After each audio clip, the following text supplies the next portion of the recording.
चालू झालं काय? मोक्ष नेतारं भेतारं कर्मभूभृतां ज्ञातारं विश्वतत्त्वानां वन्दे तद्गुणलब्धये वर्धमानमाध्याय संघातघातनं विद्यास्पदं प्रवक्ष्यामि तथार्थश्लोकवार्तिकम् की जय जय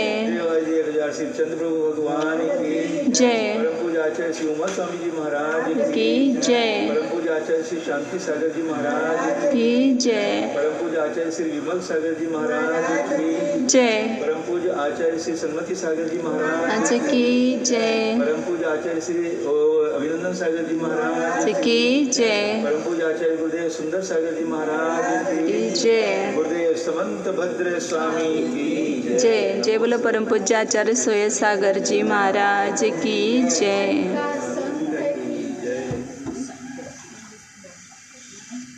वंदा मत वंदा वंदा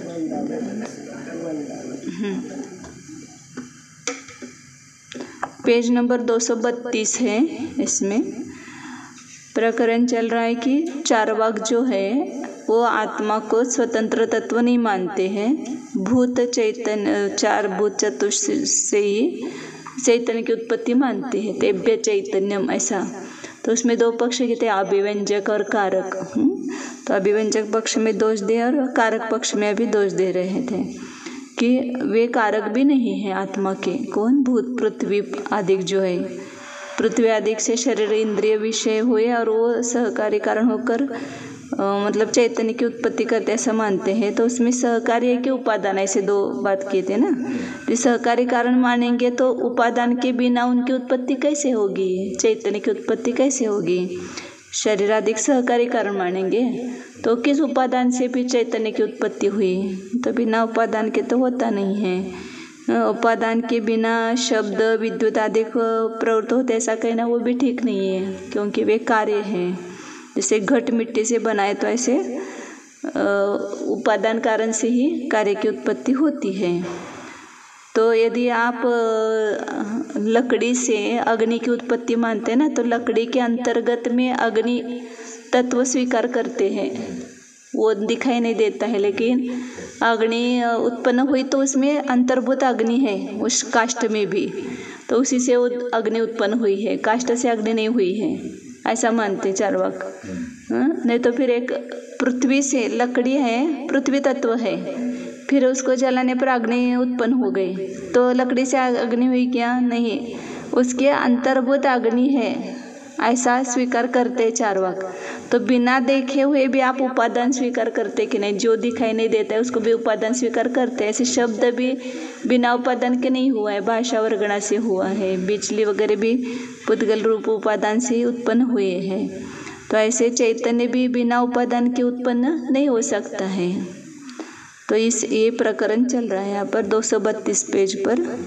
प्रत्यक्षतः अप्रतीतस्य शब्दादि उपादानस्य अनुमानात् साधने परस्य यदि अदृष्टकल्पनम तदा प्रत्यक्षतः अप्रतीतात् काष्ठ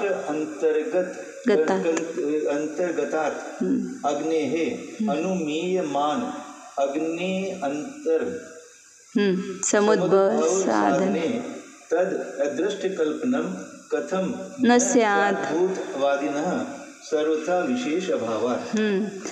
फिर उनको ये अपने कहा ना कि प्रत्यक्ष से शब्दादि का उपादान दिखाई नहीं देता है, लेकिन है भाषा वर्गणा दिखाई नहीं देने पर भी शब्द की उपादान कारण है। ऐसे अनुमान से अपन सिद्ध करते हैं। प्रत्यक्ष से प्रतीत न होते हुए भी शब्दादि जो है उसका उपादान है, क्योंकि बिना उपादान के कोई कार्य होता नहीं है। जैसे कुंभ के समान ये किया था ना, यहाँ पर अनुमान किया था। शब्द विद्युत आदि उपादान के बिना प्रवृत्त नहीं होते, क्योंकि कार्यपणा होने से घट के समान। तो ये अनुमान से बिना देखे हुए के भी आप कल्पना करते हैं, तो वो उसको चार्वाक क्या कहता है? ये आपकी अदृष्ट कल्पना है। मतलब ये कुछ दिखाई नहीं देता है और उसकी आप कल्पना करते हो, अदृष्ट कल्पन है। तो यदि शब्दादि का उपादान नहीं दिखाई देने पर उसका अनुमान से सिद्ध करने पर आप उसको अदृष्ट कल्पना कहते हो। तो आप भी प्रत्यक्ष से प्रतीति में नहीं आ रहा है। लकड़ी के अंतर्गत अग्नि दिखाई दे रही है क्या प्रत्यक्ष से? फिर उस अग्नि का अनुमीयमान दूसरे अग्नि अनुमान से कहते हो कि उस लकड़ी के भीतर अग्नि तत्व है, हाँ, और उस अग्नि तत्व से वो अग्नि उत्पन्न हुई है। तो इसकी सिद्ध करने में आपका भी अदृष्ट कल्पना हो क्यों नहीं होगा? आपने भी फिर अदृष्ट की कल्पना की ना। लकड़ी के भीतर अग्नि तत्व से ही वो अग्नि तत्व उत्पन्न होता है और लकड़ी के भीतर अग्नि प्रतीति में नहीं आते हुए भी उसको माना कि नहीं आपने। तो ये आपकी अदृष्ट कल्पना क्यों नहीं होगी? शब्दादि के जो उपादान कारण नहीं दिखाई देने पर हम अनुमान से सिद्ध करते हैं कि बिना कारण के कोई कार्य होता नहीं है, तो इसलिए उसको आप अदृष्ट कल्पना कहते हो। फिर आपकी भी तो अदृष्ट कल्पना हो गई, लकड़ी के भीतर अग्नि प्रतीति में नहीं आ रही है, फिर भी आप उसमें अग्नि मान रहे हो, तो ये भी आपकी क्या हो गई? अदृष्ट कल्पना हुई। क्यों नहीं हुई? क्योंकि सर्वथा विशेषाभाव, दोनों में कोई विशेषता नहीं है। आपकी कल्पना में और हमारे इसमें कोई विशेष नहीं है। आप भी बिना दिखाई नहीं देते हुए भी अनुमान से मान रहे हो। ऐसे शब्द आदि का उपादान भी दिखाई नहीं देता है लेकिन अनुमान से सिद्ध होता है। यदि शब्द बिजली आदि के इंद्रिय प्रत्यक्ष से नहीं जानने में आवे, ऐसे उपादान कारणों को अनुमान से सिद्ध करने में दूसरे वादी जैनों के ऊपर आप अदृष्ट पदार्थ की कल्पना करने का उपालंब देंगे, तब तो काष्ठ के भीतर प्रत्यक्ष से लेश मात्र भी नहीं देखने में आवे, ऐसे कारण स्वरूप दूसरे तत्व से अनुमान द्वारा अग्नि की समीचीन उत्पत्ति सिद्ध करने में भूतवादी चारवाक को सर्वथा नहीं देखी हुई की कल्पना करना रूपी वह दोष क्यों नहीं लागू होगा? अवश्य लगेगा। अनुमान के द्वारा अदृष्ट तत्व की कल्पना करने में हमसे तुम में किसी भी प्रकार से अंतर नहीं है। हमको अदृष्ट कल्पना कहते तो आपकी भी अदृष्ट कल्पना है, दोनों में कुछ अंतर नहीं है। काष्ठात् एव अनल उत्पत्तो क्व तत्व संख्या व्यवस्था। काष्ठ उपादेयस्य अनलस्य काष्ठ इतरत्वात् इतर काष्ठेतरत्व अभावात् पृथ्वीत्व प्रसक्ति है। और आप कहेंगे कि लकड़ी से ही अग्नि की उत्पत्ति होती है, ऐसा मानेंगे तो आपके तत्व संख्या की व्यवस्था कहाँ रहेगी? लकड़ी से अग्नि हो गई तो एक तत्व कम हो गया ना, पृथ्वी से अग्नि उत्पन्न हो गई तो अग्नि तत्व कम हो गया उनका, क्योंकि काष्ठ उपादेय से अनलस्य, काष्ठ का जो उपादेय रूप अग्नि है उसका काष्ठे तर्पणा का अभाव है, मतलब काष्ठ ही हो गए, वह काष्ठ से उत्पन्न हुए अग्नि काष्ठ ही हो गई, अग्नि तत्व नहीं रहा अलग से। तो काष्ठेतर का अभाव होने से पृथ्वीपने का प्रसंग आ गया। उस अग्नि को भी पृथ्वीपना मानना पड़ेगा, जैसा उपादान होता है वैसे उपादेय कार्य होता है। तो पृथ्वी से अग्नि हुई तो अग्नि भी पृथ्वी हो गई। पार्थिवानां च मुक्ता फलानां स्व उपादाने जले अंतर्भावात् जलत्व आपत्ति है। जलस्य च चंद्रकांतात् उद्भवतः पार्थिवत्व अनतिक्रमात्। फिर क्या होगा? और पार्थिवानाम च मुक्ता फलानाम, जो मोती होते हैं ना सिंप में, पानी से मोती बनते हैं, तो मोती कौन सा तत्व है? पार्थिव है। और उसका अपना उपादान कौन है? जल। फिर उस जल में पृथ्वी का अंतर्भाव हो गया तो उसको भी जलोत्पन्न की प्राप्ति हुई, मोती भी जल हो गया तो जलपने की प्राप्ति हो गई। और जल जो है चंद्रकांत से उत्पन्न होने हुआ है, चंद्रकांत मणि से जल उत्पन्न हुआ ना, तो पृथ्वी से जल हुआ तो जल भी पृथ्वी हो गया। तो उसमें पृथ्वीपने का उल्लंघन नहीं होगा, वो भी पार्थिव हो जाएगा। पानी जो है वो भी पार्थिव हो जाएगा। तो अग्नि भी पार्थिव हो गई और जल भी पार्थिव हो गया, तो एक पृथ्वी तत्व रहा फिर।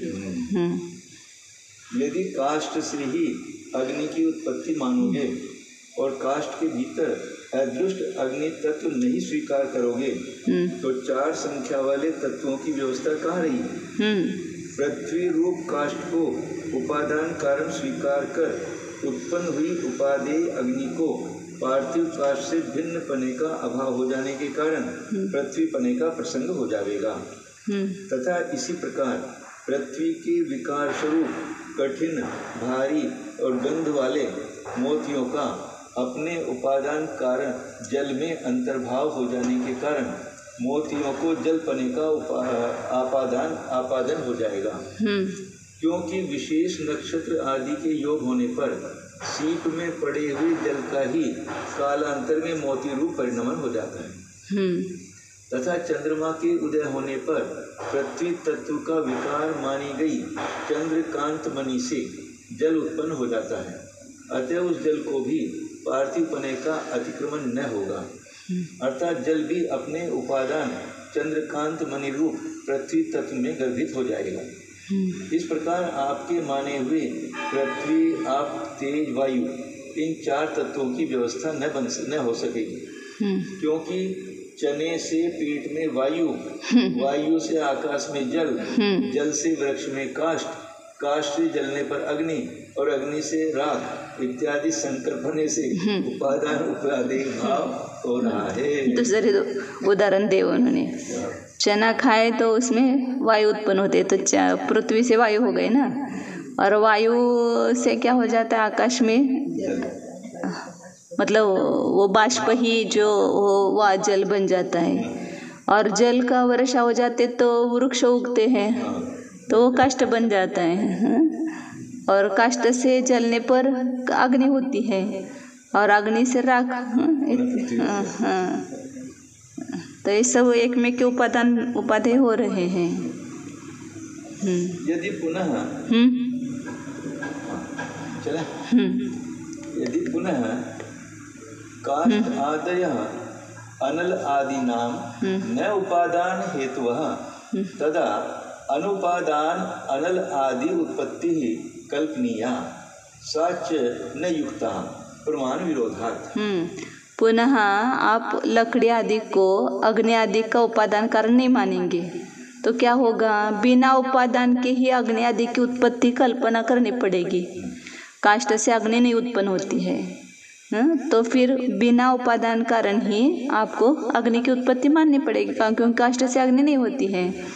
और साच न युक्त, और वह युक्त नहीं है, बिना उपादान से कार्य की उत्पत्ति होना युक्त नहीं है, वो प्रमाण से विरोध आता है, उसमें प्रत्यक्ष प्रमाण से ही विरोध आता है। कोई भी अचानक उत्पन्न नहीं होता है, उसका कोई ना कोई उपादान कारण होता है। यदि आप फिर काठ, जल और चंद्रकांत को आग, मोती और जल का समवायी कारण नहीं मानोगे तब तो बिना उपादान कारण के अग्नि, मोती आदि की उत्पत्ति कल्पित करनी पड़ेगी, और वह कल्पना करना तो ठीक नहीं है, क्योंकि बिना उपादान कारण के कार्यों की उत्पत्ति मानने में प्रमाणों से विरोध है। सर्व बाल गोपाल इष्ट कार्यों के संपन्न करने के लिए प्रथम ही उपादान कारणों को ढूंढते हैं, समवायी कारण ही कार्य स्वरूप परिणत होता है। समवाय कारण मतलब उपादान कारण जो है वो अभिन्न मानते ना, समवाय कारण मतलब। ततः स्वयं अदृष्टस्य अपि पावक आदि उपादानस्य कल्पनायां चित्त अपि उपादानम अवश्यमेव अभ्युपेयम्। इसलिए स्वयं नहीं देखे गए भी अग्नि आदि का उपादान से उपादान की कल्पना कर नहीं दिखाई देता है, फिर भी उसमें उपादान है। जैसे लकड़ी से अग्नि उत्पन्न हुई तो उसका उपादान कारण दिखाई नहीं दे रहा है, लेकिन है उसमें उपादान कारण। ऐसे आप कल्पना करते हो तो चित्त जो है मतलब चैतन्य, उसका भी उपादान अवश्य स्वीकार करना चाहिए। बिना उपादान के खाली पृथ्वी के संयोग से चैतन्य कैसे उत्पन्न होगा, उसका भी कोई उपादान कारण स्वीकार करना पड़ेगा। इस कारण आप काष्ठ के भीतर निज रूप से नहीं दिखते हुए भी अग्नि तत्व को दृश्यमान अग्नि के उपादान कारण की कल्पना करोगे तो उसी से चैतन्य का भी उपादान कारण आत्मा आपको अवश्य स्वीकार करना चाहिए। न्याय मार्ग सबके लिए एक सा होता है। सूक्ष्मो भूत विशेषश्चेत् सूक्ष्मो भूत विशेषश्चेत् उपादानं चितो मतम् दुपादानं चितो मतम् स एवात्मास्तु चित्तात् एवात्मास्तु चिज्जाति समन्वितव वपुर्यदि सूक्ष्मो भूत विशेष उपादानं चितो मतम् स एवात्मास्तु चिज्जाति समन्वितवपुर्यदि सैवात्मास्तु चिज्जाति। सूक्ष्मः भूत विशेषः उपादानं चेत् चित्तः। चार्वाक कहता है वो चित्त है ना, जो भूत चतुष्टय के सहकारी कारण से उत्पन्न होता है, उसमें सूक्ष्म भूत विशेष है कोई कि जिससे वो उसका उपादान है चित्त का। वो चित्त जो चैतन्य उत्पन्न हुआ ना, उसका उपादान कारण सूक्ष्म भूत विशेष है, ऐसा आपका मत है। तो वो जो सूक्ष्म भूत विशेष कहते हैं ना, तो वही आत्मा हो। सूक्ष्म विशेष दूसरा क्या है? वही आत्मा अस्तु, क्योंकि चित जाति समन्वित वपु यदि चैतन्य जाति से युक्त ही उसका शरीर है। क्योंकि चैतन्य का शरीर कैसा होगा? चैतन्य रूपी होगा ना। चैतन्य उत्पन्न हो रहा है तो उसकी जाति चैतन्य रूपी होगी ना। जिस जाति का होता है उसी जाति का वो उसका उपादान कारण होता है। तो चित जाति से युक्त यदि उसका शरीर है तो वह आत्मा ही हो, दूसरा अंतर तो नहीं है वह। स्थूल पृथ्वी आदि में रहने वाला विलक्षण प्रकार का अत्यंत सूक्ष्म भूत यदि चैतन्य का उपादान कारण आपने माना है, तो यदि उस सूक्ष्म भूत का भील अनादि अनंत अन्वित रूप करके चैतन्य शक्ति से सहित है, तब तो वही चेतना नामक नित्य सदृश परिणति स्वरूप का धारी आत्मा तत्व हो। डील मतलब वो शरीर जैसा करेंगे क्या? डील शब्द क्या है ना, सूक्ष्म भूत का डील माने आकृति। हाँ, डील डाल कैसा है इसका? हाँ, अच्छा है, लंबा छोटा। हाँ, उसका वो जो आकार प्रकार। आकार का। तो क्या करें? शरीर सदृश परिणति स्वरूप शरीर का धारी आत्मा तत्व हो। आपने उस चित शक्ति वाले तत्व का नाम सूक्ष्म भूत रख लिया। आत्मा का नाम आपने सूक्ष्म भूत रख लिया। दूसरा नाम आता है तत्व तो वही होगा। हम उसको जीव या आत्मा कहते हैं। हमारे और आपके केवल शब्दों में अंतर है, अर्थ भी नहीं है।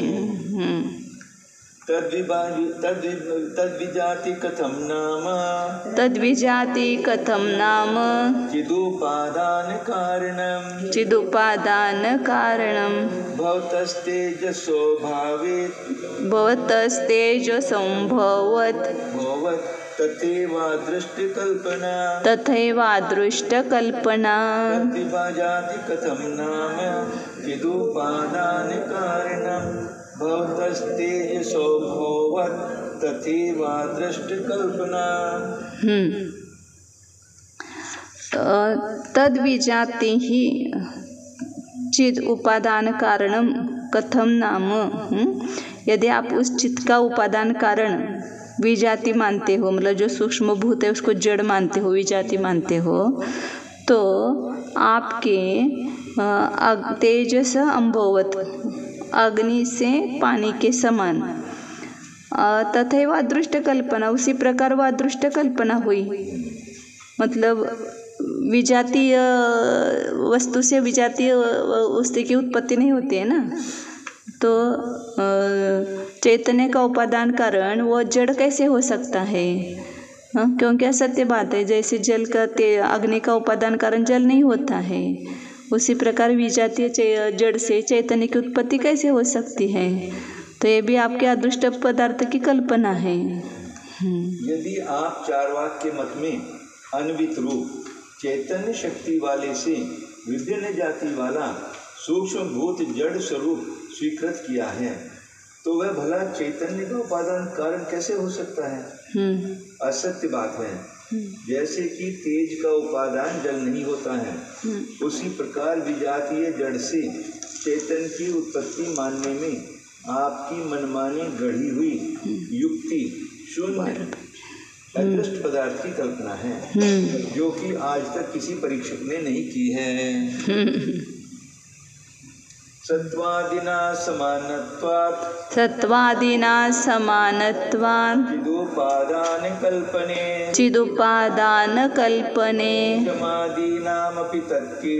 क्ष्मादीनामपि तत्केन निवारयेत परस्परम्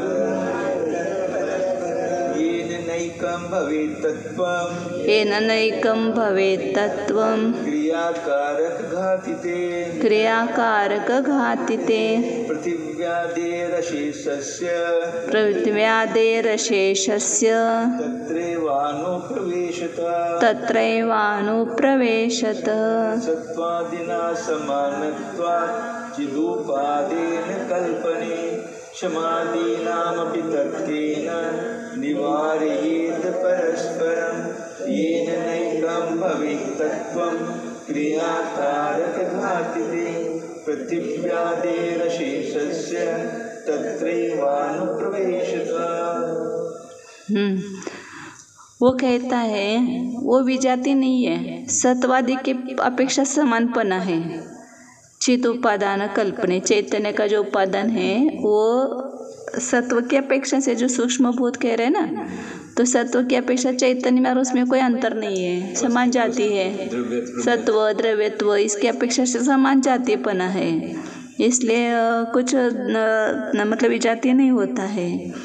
तो फिर पृथ्वी आदि में भी इस प्रकार सत्वादि की अपेक्षा समानपना होने से परस्पर उपादान की कल्पना करो, उसमें कौन निवारण किसके द्वारा निवारण किया जाएगा? पृथ्वी भी पानी भी इसका पृथ्वी का वगैरह उपादान कारण हो जाएगा, क्योंकि सत्वादि की अपेक्षा समान ही है वे। कौन मना करेगा? केन निवारेत परस्परम, श्मादिकों के भी परस्पर उपादान की कल्पना में किसके द्वारा निवारण किया जाएगा? मतलब कोई भी किसी का उपादान कारण बनेगा, सत्वादि की अपेक्षा समानपना है उनमें। येन न एकम भवेत् तत्वम क्रियाकारक घातिते, फिर जिस कारण से क्या होगा, अनेक तत्व नहीं रहेगा। फिर पृथ्वी पानी अग्नि वायु ऐसे 4 तत्व नहीं रहेंगे, सब एक ही हो जाएंगे। क्रिया कारक घातिते, ते मतलब आपके मत में क्रिया और कारक का घात करने वाला ऐसा अनेक तत्व होगा।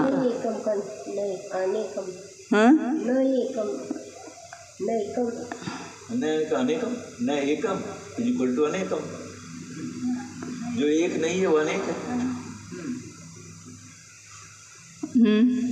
अनेक येन नैकम भवेत् तत्वं क्रियाकारक घातिते पृथ्व्यादेः अशेषस्य, पृथ्व्यादि सभी का तत्रैव अनुप्रवेशतः, उसी में प्रवेश हो गया, एक ही तत्व में प्रवेश हो गया। लेकिन नैकम भवेत् तत्वं, एकम तत्वम न भवेत् करना है क्या? उन्होंने अर्थ क्या किया देखते हैं। एक नहीं होगा। एकम तत्वम न भवेत्, ये न कि जिससे एक तत्व न हो, कि जिससे एक तत्व न हो मतलब एक तत्व हो जाएगा ऐसा। हाँ, जिससे कि एक तत्व न हो ऐसा, वो अपन कहते हैं ना ऐसा टोनिंग है वो। कमेंट टोंटिंग कर रहा है। हाँ, इसमें सा पेज था अभी 234 है ना। एक भी सबका प्रवेश हो जाएगा।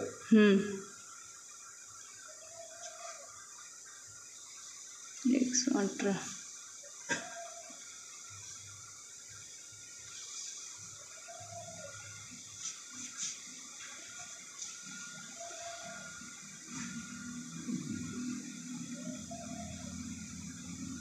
एक भी स्वतंत्र तत्व सिद्ध नहीं होगा ऐसा करना। एकम तत्व न भवेत्, एक तत्व भी नहीं रहेगा ऐसा। उपादान उपादेय परस्पर पृथ्वी आदि को परस्पर उपादान उपादेय भाव मान लेने पर चार्वाक मत में एक भी स्वतंत्र तत्व सिद्ध नहीं हो सकेगा जो क्रियाकारक का घात करने वाला है। और ऐसा होने पर पृथ्वी आदि संपूर्ण तत्वों का एक सत्व तत्व में ही अनुप्रवेश हो जाएगा। एक भी स्वतंत्र तत्व सिद्ध नहीं होगा, एक सत्रूप ही तत्व सिद्ध हो जाएगा, फिर सत्य में ही सभी का अनुप्रवेश हो जाएगा। जड़ और चेतन का सतपने, द्रव्यपने और वस्तुपने प्रेमयत्व आदि से सजातीय पना मानकर भूतों को चैतन्य का उपादान कारण हो जाने की कल्पना स्वीकार करोगे। यूँ तो सत्व द्रव्यत्व से पृथ्वी जल आदि में भी सजातीयता है, तब पृथ्वी जल आदि के भी परस्पर में उपादान उपादेय पने को कौन रोक सकता है? कोई भी नहीं, जिससे कि तुम्हारे मत में एक ही तत्व सिद्ध न हो। चार की जगह एक ही हो जाएगा, जो कि क्रिया कारक को नष्ट करने वाला है। पृथ्वी जल आदि संपूर्ण पदार्थों का उस ही एक तत्व में पूर्ण रीत्या प्रवेश हो जाएगा। भावार्थ, उत्कृष्ट सामान्य रूप से व्यापक हो रहे सत्व, द्रव्यत्व और वस्तुत्व धर्मों से यदि सजातीय पना व्यवस्थित किया जाएगा तो कार्य कारण भाव, कर्ता क्रिया भाव नहीं बन सकेंगे, क्योंकि जैसे कार्य सत है वैसे ही कारण भी सत है। तथा कार्य ही कारण का कारण क्यों न बन जावे? सत दोनों है तो कार्य कारण बन जाए, कारण कार्य बन जाए, ऐसा क्यों नहीं होगा? नहीं बोलो। अतः इतने बड़े पेट वाले धर्म से उपादान उपादेय व्यवस्था नहीं हो सकती। बड़ा पेट वाला कौन? सतरूप धर्म। किंतु एक द्रव्य प्रत्याशक्ति रूप स्वभाव से ही उपादान उपादेय व्यवस्था है। चैतन्य और भूत जड़ में अन्वित रूप से एक द्रव्य प्रत्याशक्ति नहीं होने से उपादान उपादेय भाव नहीं। हाँ, जैन सिद्धांत में क्रिया कारक भाव सब बन जाते हैं। एक ही तत्व मानने पर ये सब नहीं बन पाते हैं। चले, ठीक हो गया तो बहुत बढ़िया हो गया। सूक्ष्म भूत विशेषः चैतन्येन सजातीय विजातीय व तद उपादानम भवेत्। आप जो कह रहे हो कि सूक्ष्म भूत विशेष से चैतन्य की उत्पत्ति हुई, तो ये जो सूक्ष्म भूत विशेष कह रहे हैं ना, वो चैतन्य से सजातीय है कि विजातीय है, कि जो उसका उपादान हो रहा है। सूक्ष्म भूत विशेष उपादान और चैतन्य उसका उपादेय है, तो जो सूक्ष्म भूत विशेष है वो उसका सजातीय है कि विजातीय है? ऐसे दो प्रश्न किए। सजातीय चेत आत्मनः नामांतरेण अभिधाना परमत सिद्धि। चैतन्य से वो सजातीय है, सूक्ष्म भूत विशेष उससे सजातीय ही है, ऐसा कहेंगे तो आत्मा कोई दूसरा नाम अपने सूक्ष्म भूत विशेष रख दिया। सजाती यदि मानेंगे तो आत्मा का ही नामांतर से कथन होने से सूक्ष्म भूत विशेष आत्मा का ही दूसरा नाम रख लिया, तो आपकी परमत में मतलब सिद्धि हो गई, मतलब जैन मत की सिद्धि हो गई, आत्मा नाम का एक तत्व सिद्ध हुआ। विजातीय चेत कथम उपादानम अग्नि जलवत। यदि विजातीय है सूक्ष्म भूत विशेष तो उपादान कैसे बनेगा? जैसे अग्नि का जल उपादान होता है क्या? वो आपने नहीं माना है ना, अग्नि से अग्नि उत्पन्न होते हैं, मानी है। हमें कोई विशेषता नहीं है, लेकिन वो हम तो पुद्गल की अपेक्षा सजातीयपन है अग्नि और पानी में, लेकिन वो ये नहीं मानते हैं। तो उपादान कैसे होगा कि जैसे अग्नि का जल उपादान नहीं होता है वैसे। सर्वथा विजातीयस्य अपि उपादानत्वे सा एव अदृष्ट कल्पना। और सर्वथा विजातीय को आपने उपादान मान लिया तो आपकी भी क्या हो गई है? अदृष्ट कल्पना हो गई। वही अदृष्ट कल्पना का प्रसंग आ जाएगा। मतलब ये अदृष्ट कल्पना है ना, कोई ऐसा सूक्ष्म भूत विशेष है वो विजातीय है और उससे चैतन्य की उत्पत्ति होती है, तो ये बिना देखे ही कल्पना है, अदृष्ट कल्पना है। उक्त वार्तिकों की टीका करते हैं कि परमाणु स्वरूप विशेष रीति से माना गया सूक्ष्म भूत आप चार्वाक के मत में चैतन्य की जाति वाला होकर ज्ञानी का उपादान कारण है अथवा विजातीय होकर चैतन्य का उपादान कारण है।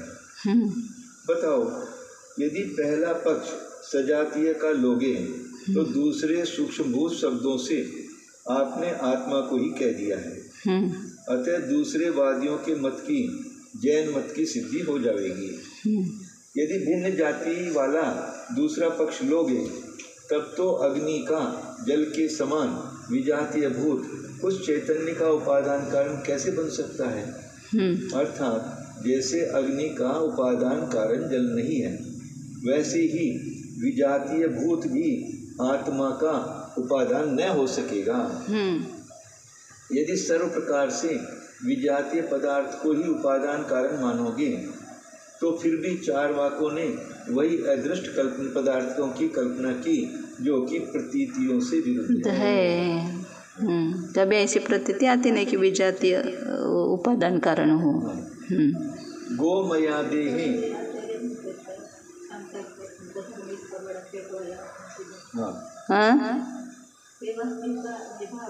ते सत जे आहे ना, सत हेतून समान जातीयपणा मांडला तर मग ह्याचं उपादानाचं पोट खूप मोठं झालं ना, उपादान उपादेय भावाचं। कोण पण कोणाचं उपादान होईल, कारण सत तर सगळ्याच वस्तू आहेत।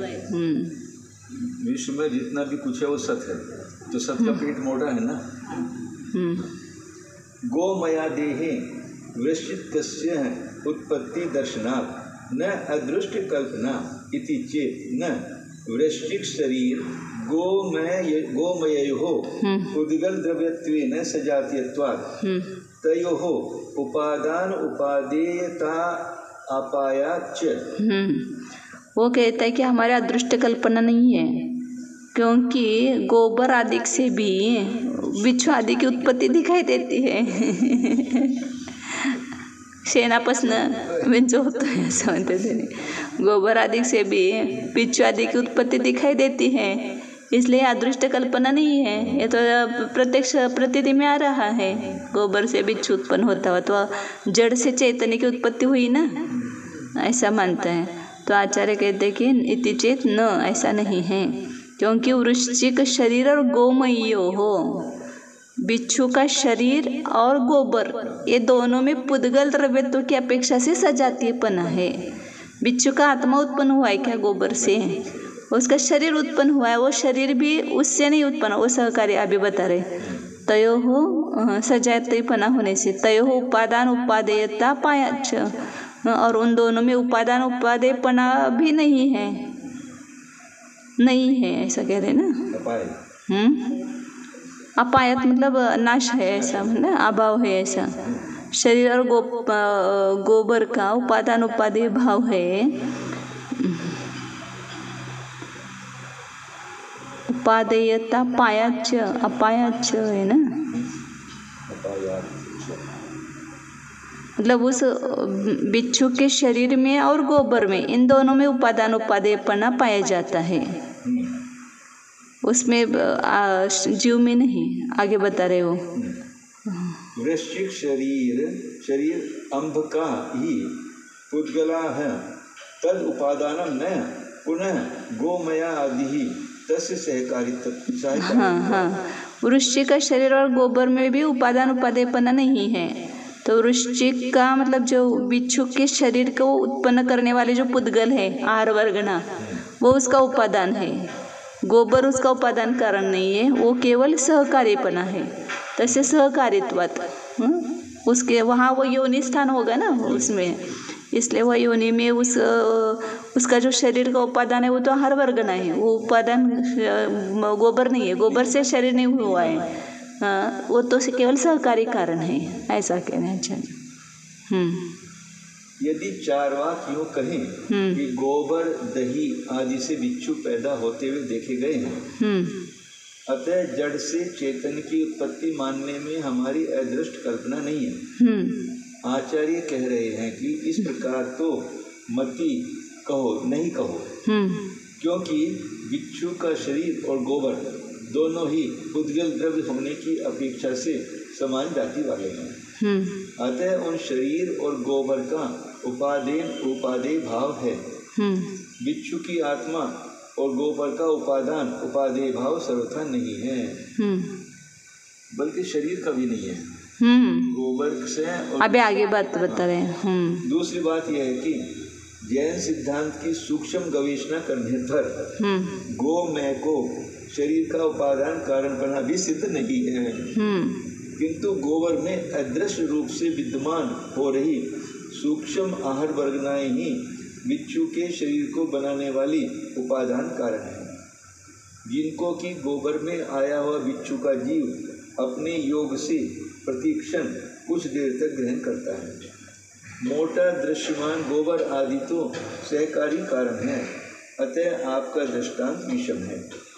वास्तव में पोद्गल शरीर की गोबर दही वर्गना आदि से उत्पत्ति है, चैतन्य की नहीं।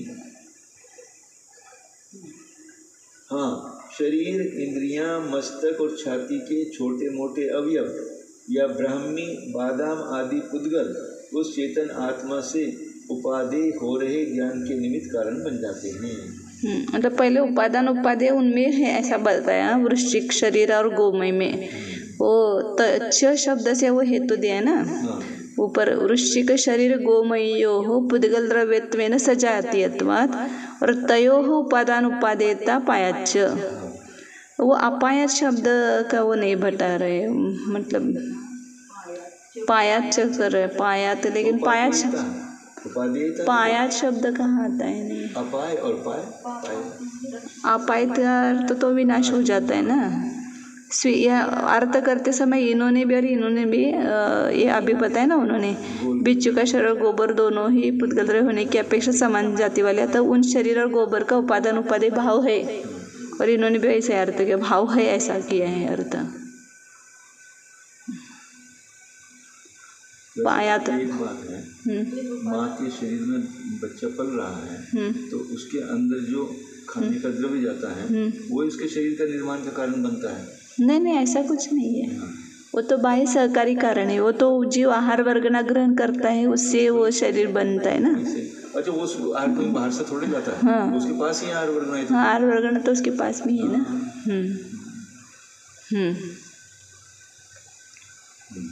आगे चल। हा, पायात शब्दाचं हे लागलं नाही की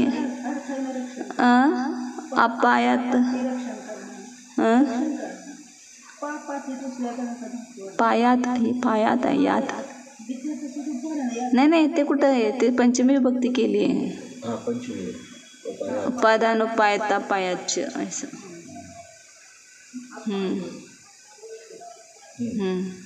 चले आगे। सत्वेन द्रव्यत्वादिनः वा सूक्ष्मभूत विशेषस्य सजातीयत्वात् चेतन उपादानत्वम् इति तथा एव क्षमादीनाम् अन्योन्यम उपादानत्वम् अस्तु निवारक अभावात्।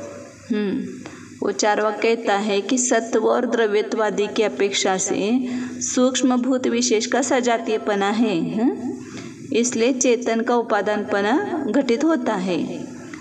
इसीलिए ततएव, फिर आचार्य कह रहे ततएव, उसी कारण से सत्व द्रव्यत्वादि की अपेक्षा से ही पृथ्वी आदिकों का भी परस्पर उपादानपना हो, क्योंकि उसमें कोई निवारक अभाव, कोई निवारण नहीं कर सकता है, क्योंकि सजातीयपना सत्व और द्रव्यत्वादि की अपेक्षा से उसमें भी सजातीयपना है, तो कोई भी किसी का उपादान कारण हो जाएंगे।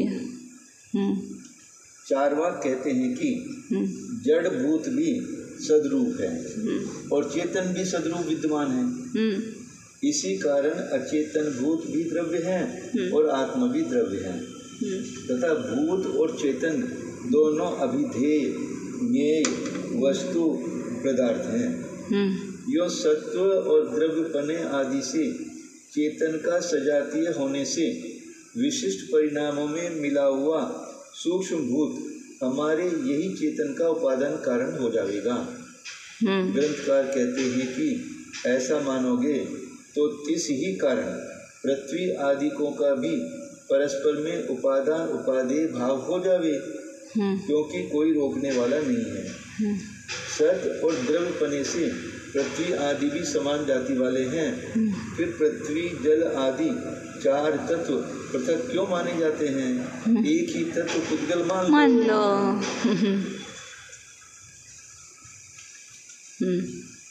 तथा तथा सति तेषां परस्परम अनंतर भावः तद अंतर्भावो भाव स्यात्। और वैसा होने पर पृथ्वी कोई भी किसी का उपादान हो रहा है पृथ्वी आदि में, तो वैसा होने पर परस्पर अनंतर्भाव, परस्पर में अनंतर्भाव मतलब अंतर्भाव नहीं करेंगे या अंतर्भाव आवास्यात् या अंतर्भाव हो जाएगा। परस्पर में यदि वैसा सत्वादि की अपेक्षा से कोई भी किसी का उपादान उपादेय भाव आप मान लोगे तो परस्पर पृथ्वी आदि तत्वों को आप अंतर्भाव नहीं करोगे कि अंतर्भाव करोगे, एक का दूसरे में अंतर्भाव करोगे। प्रथम पक्ष चैतन्यस्य अपि भूतेषु अंतर्भावः अभावात् तत्व अंतरत्व सिद्धि ही।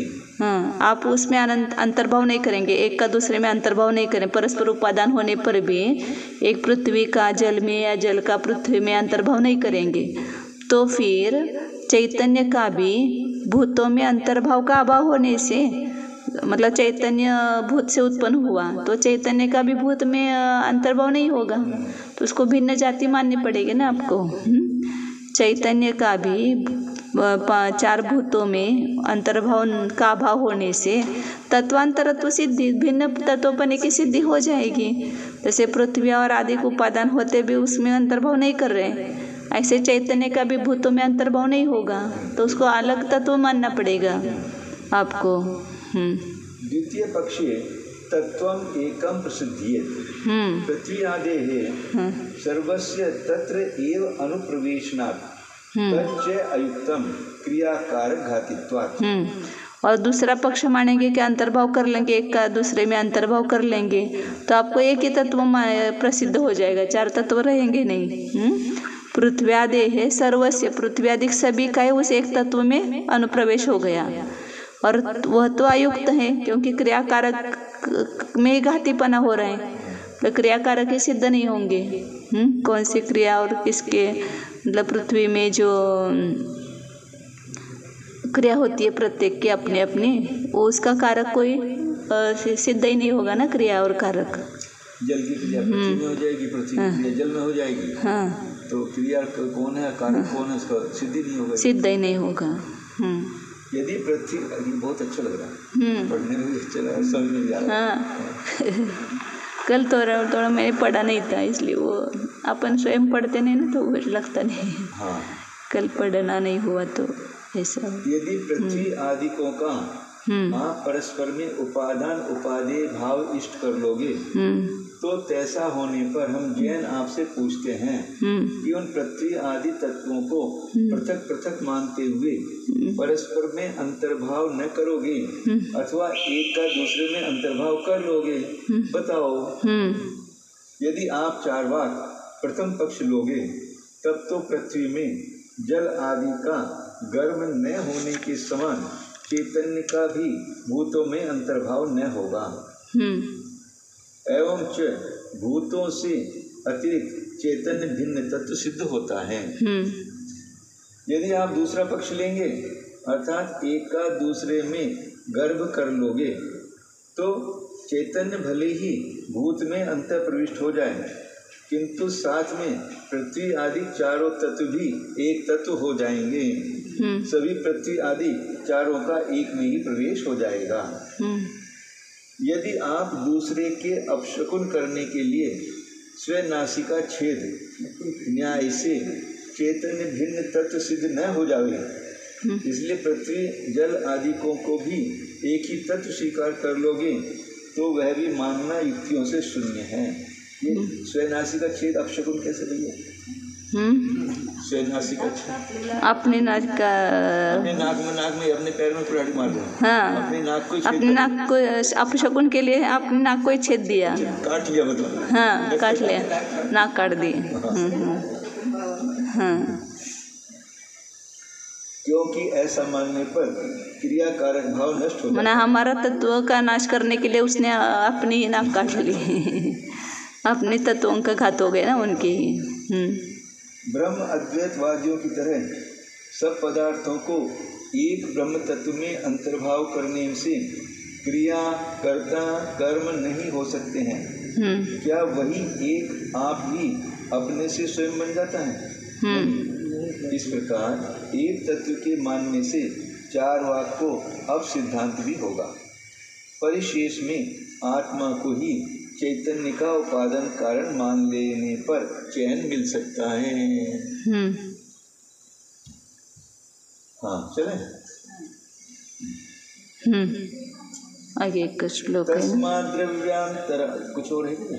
नहीं। तस्माद् द्रव्यांतरापोढ़ तस्माद् द्रव्यांतरापोढ़ स्वभावान्वैकथ्यताम् स्वभावान्वैकथ्यताम् उपादानं विकार्यस्य तद्भेदोऽन्यथा कुतः तस्माद् द्रव्यांतरापोढ़ स्वभावान्वैकथ्यताम् उपादानं विकार्यस्य तत्त्वभेदोऽन्यथा कुतः।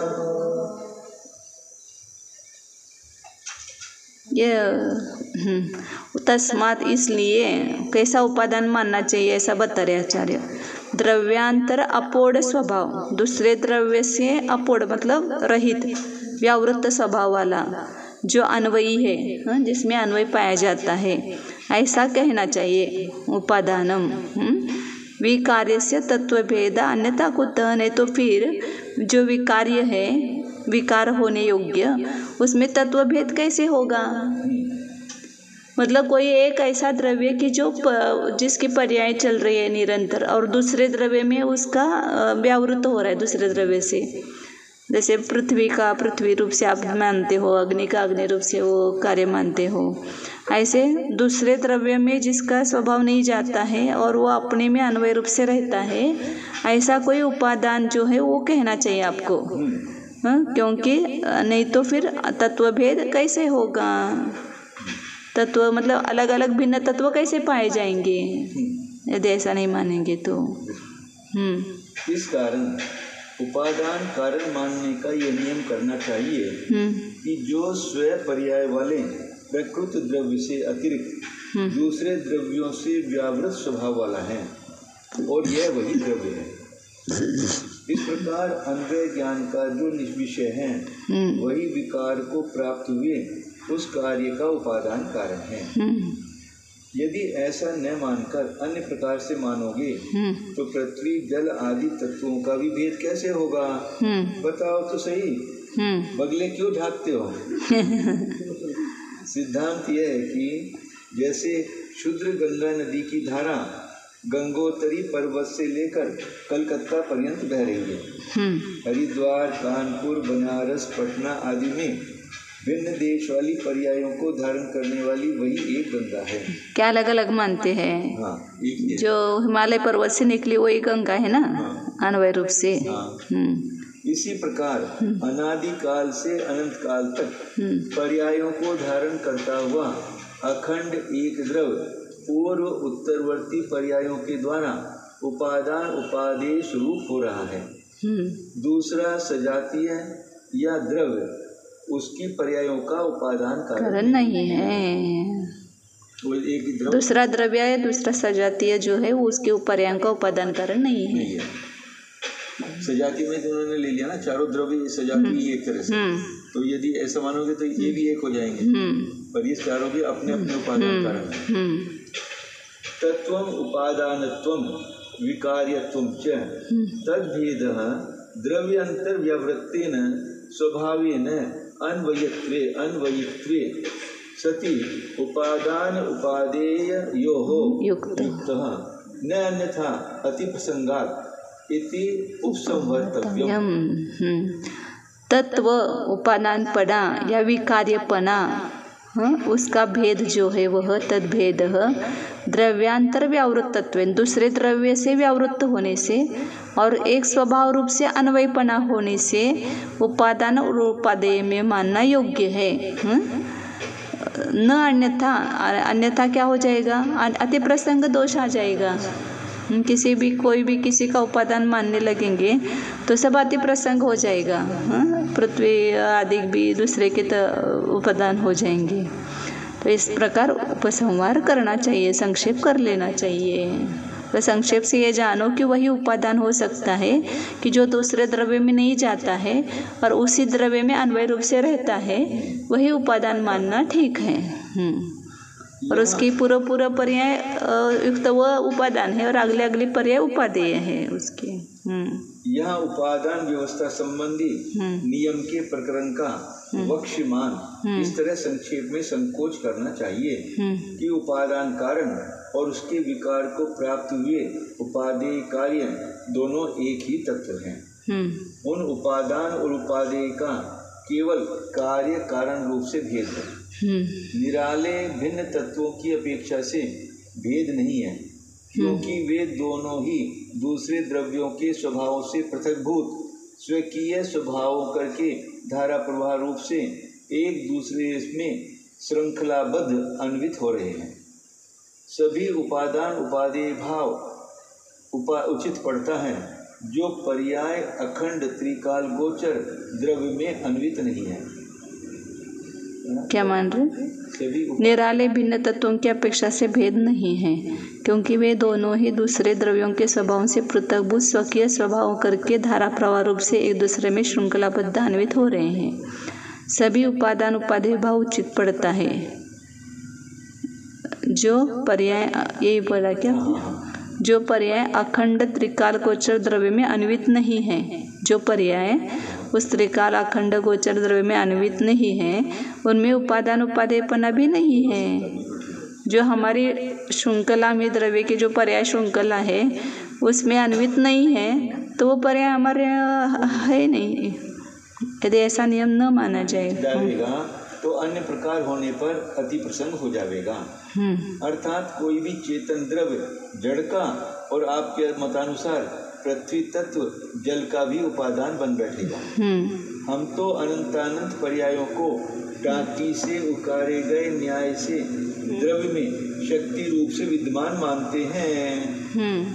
अतः न कोई बाल बराबर घटता है और न रत्ती भर बढ़ता है, सब अपने अपने स्वभाव में रमे रहते हैं। सब सिद्ध हो जाते, कोई घटता नहीं कोई बढ़ता भी नहीं तत्व। अब ये देखो, जो जो देखी बीत राग ने सो सो होसी भी राने, इस पर कितनी चर्चा चली है। अब यहाँ पे ये चीज अनंतानंत पर्यायों को टाकी से उकारे गए न्याय से सब है ना, अपने पर्याय मालिका उसको कोई हटाना नहीं, उसमें एक को ये मानेंगे खंडित मानेंगे तो सब आगे की सही खंडित हो जाएगी। ये होने वाली थी और वो नहीं हुई, दूसरी हो गई, तो फिर क्या होगा? शब्दों का फेर है, बाकी वही चीज है। हाँ, सब टाकी से उकारे गए समान से प्रत्येक पर्याय निश्चित है। इसलिए भैया की भी दीक्षा की पर्याय निश्चित है, टाकी से उकारे के समान है। इसलिए पहले नहीं आ रही वो। जिस समय में वो निश्चित है उस समय वो पुरुषार्थ करेंगे। अभी पुरुषार्थ इसलिए नहीं हो रहा है ना, वो पुरुषार्थ के बिना नहीं होगी, पुरुषार्थ से ही प्रकट होगी। लेकिन जहाँ लिखी हुई उसी समय प्रकट होगी वो। फिर यदि ऐसा कहते हैं तो पुरुषार्थ की कमी आ जाती है, यदि मैं ऐसा मान बैठा। नहीं, वो तो अपने को सोचना ही नहीं ना, वो तो पुरुषार्थ ही करते रहना चाहिए। अपने हाथ में पुरुषार्थ ही है, बाकी कुछ नहीं है। वो भी पुरुषार्थ कर रहे ना, कर रहे पुरुषार्थ। चलो आगे। पुरुषार्थ ये नहीं तो क्यों श्लोच क्यों करते हैं, एक टाइम खाना क्यों खाते हैं, ये सब पुरुषार्थ ही चल रहे हैं उनका।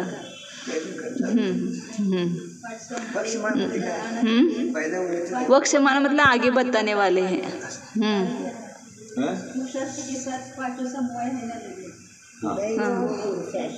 पांचों समवाय तो है। कार्य नहीं हो रहा है तो समझना कि कोई एक की कमी है वहाँ पर। लेकिन किसको पुरुषार्थ से समझाया जाता है, किसको दैव से। देखो मुख्यतः जहाँ जिसकी होती है ना, फिर उसका पुरुषार्थ और देव में एक अंतर है। पुरुषार्थ हमारा वर्तमान का है और देव भविष्य का है, भूतकाल का। जो घटना घटित हो जाती है तो उसको कहते हैं कि ऐसा ही होना था। पर वहाँ पे पुरुषार्थ की कमी नहीं है, पुरुषार्थ तो वहाँ भी है। पर मुख्यतः किसी के सब जगह कार्य की मुख्यतः किसी एक कारण को दी जाती है। हाँ, कभी बिना पुरुषार्थ से अचानक हो गया तो दैव से हो गया, ऐसा कहते हैं। बिल्कुल, ये तो आया था ना कभी, हाँ, अभी पढ़ा था उसमें कि देव से हो गया। बुद्धिपूर्वपेक्षायाम, बुद्धिपूर्वक जब कार्य करते तो पुरुषार्थ से बना सके थे, और अबुद्धिपूर्वापेक्षायाम, अबुद्धिपूर्वक की अपेक्षा से होने पर दैव। चलो बाद में सुनो। ये हो जाएगा, अभी हो गए 3.5 पूरा हो गया। ये पढ़ना हो गया क्या पूरा? यदि द्रव्य प्रत्याशक्ति न रखने वाले, यदि द्रव्य प्रत्याशक्ति ये अपनी जो अभी चीज चली है उस पर्याय की रोल अपना पहले ही से ही निकाला गया। वो तो है। अब वो वीडियो कैसे अभी आगे के उन्होंने आचार्य ने उदाहरण दिया ना, एक ये है काय म्हणते त्याला, बांबू आहे, बांस है, वो रंगा हुआ है और आगे का ढका हुआ है पीछे का जो है रंगीन है वो सब खुला हुआ है।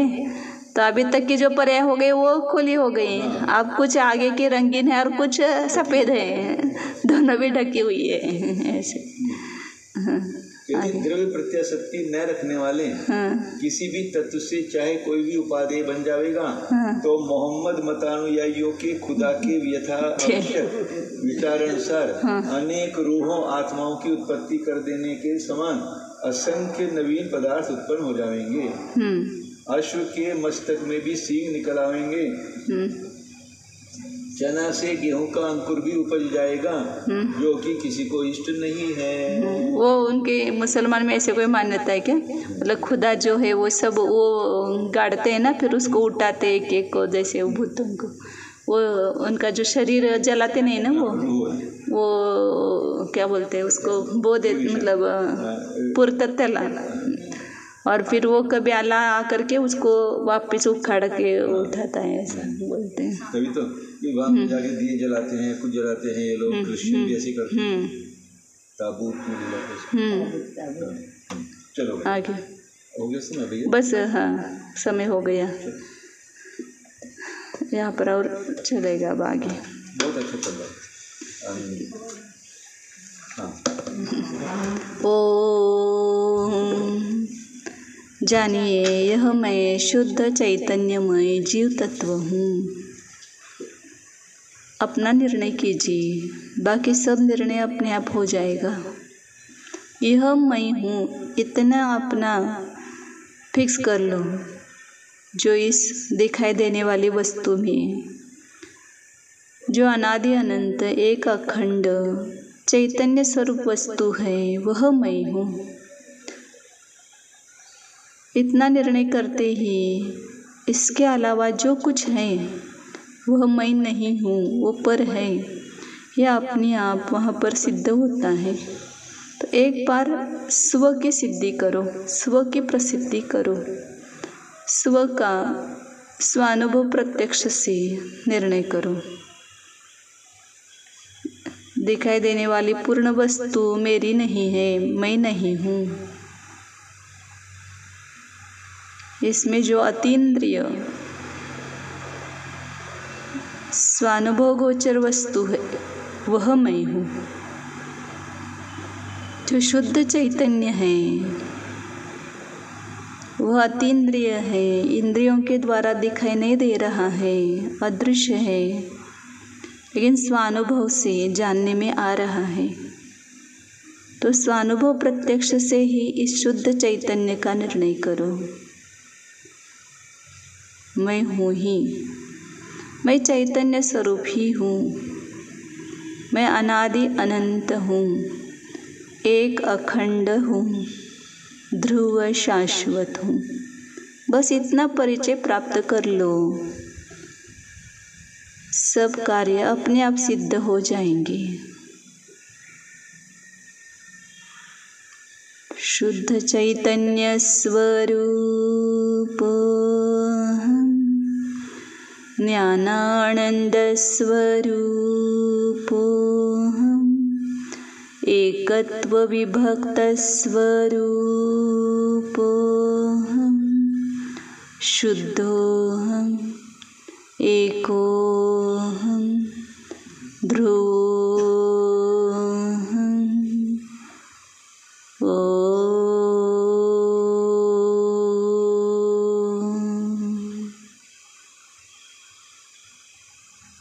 विसर्जन। नमो अरिहन्ताणं नमो सिद्धाणं नमो आयर्याणं नमो अध्यायाणं नमो लोये सवसा नमो